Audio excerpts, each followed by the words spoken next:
مساكم بكل خير. هذه تحياتي، تحيات المعلق الرياضي محمد الكوريني، يحييكم من هنا من قاهرة المعز وبالتحديد من ملعب السلام. وهذا اللقاء الكبير في ختام لقاءات الجولة رقم 11 من عمر الدوري المصري دوري نايل. وهذه المباراة لقاء يجمع مودرن سبورت أمام النادي الأهلي. نتمنى بمشيئة الله أن نستمتع بأحداث المباراة في أجواء جميلة رياضية حلوة هنا في ملعب السلام. طبعا مودرن سبورت هو صاحب الأرض، يدخل مباراة اليوم بيحتل مركز 17 برصيد 7 نقاط من فوز و4 تعادلات و5 هزائم. اما النادي الاهلي فيدخل هذه المباراه بيحتل المركز الثاني برصيد 20 نقطه من 5 فوز و5 تعادلات. النهارده مودرن سبورت والمدرب الفرنسي السيد فرانك دوما وطريقه لعب 4-2-3-1.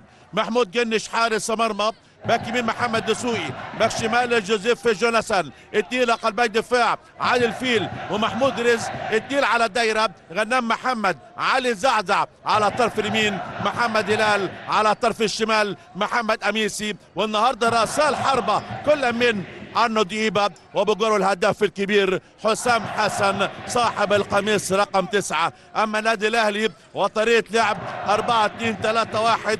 مصطفى شوبير حارس مرمى، باك يمين محمد هاني، باك شمال اليوم كريم الدبيس، قلبي دفاع رامي ربيعه، مصطفى العش، الديل على الدايره عمرو السليه، مروان عطيه، قدامهم 3 لاعبين حسين الشحات، محمد افشه، امام عاشور، وراس حربه المهاجم الجديد السلوفيني وهو النجم جراديشار في ثاني اللقاء لي على التوالي وفي اول التواجد لي كاساس النهارده في المباراه. حكم مباراه اليوم الكابتن طارق مجدي، حكم صفاره، مساعد اول يوسف البساطي، مساعد ثاني ابراهيم السود، المهاجم السلوفيني الجديد على طول جراديشار يسجل هدف التقدم يا سيدة في الدقيقة 13 في مرمى فريق بيراميدز، والنهارده يعملها ثاني ويسجل هدف ثاني، ولكن اليوم هو هدف التقدم حتى الان. بص الباصه البنيه ثم الاستلام ال100 ثم التصويبه الحلوه القويه بقدم جراديشار جت في ايد الحارس جنش وتهز الشباك هزه عشان النادي الاهلي يتقدم بدري بهدف اول عالي. ووسط التحرك الروعه الركنيه العرضيه والراسيه والمتابعه تصويبه تعدي خطيره منتهى الخطوره على طول العش والهدف والصد الحلوه.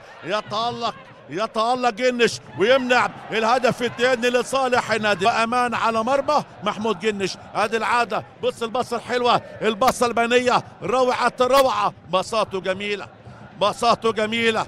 كريم الدبيس الباك الشمال، بقول لكم مستقبل النادي الاهلي في الجبهه اليسرى. كريم الدبيس لعيب مواليد 2003 عمره 22 سنه، لعب 7 لقاءات وصنع. هذه العاده مره ثانيه، التصويبه جميله بقدم يسرى غير عاديه بقدم مستقبل النادي الاهلي كريم الدبيس. ومن عمر اللقاء على طول اثناء العاده امام عاشور يفاجئنا ويفاجئ الجميع. وادي الراسه وادي الفرحه، ادي العاده مره ثانيه، ادي محمود رزق والكره الطوليه ثم القطعه ثم البصه البنيه ثم الاستلام، هو كل الجمال، استلام بمهاره بدوران روعه ثم تصويبه حلوه على يمين جنش عشان امام عاشور يسجل يا ساده الهدف الثاني.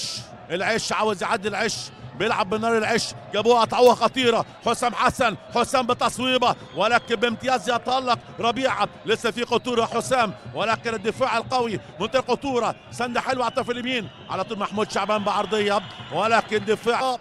بص الباصه، بص المهاره، بص العرضيه حلوه ازاي، بص الدفاع الهش الضعيف، مساحات كبيره جدا واسعه موجوده وراه في دفاعات الاحمر. فين الدفاع غايب تايه مش موجود. وعلى طول امام عاشور بلمسه بمهاره بثقه بحرفنه كبيره، استلم كرته حلو وحطها حلو بالقدم اليسرى. مرمى حاليا لصالح فريق مودرن سبورت. هذه العاده مره ثانيه، هذه السنده الحلوه من حسام حسن والتحرك الروعه بقدم محمد هلال ولكن على طول طلع قفل المرمى عليه مصطفى شوبير حارس. والركنيه عرضيه غير جيده تترد، الله حافظ مع اللاعب ايبا عشان ايبا يحطها في الشباك. جميله جدا 1 مودرن سبورت 3.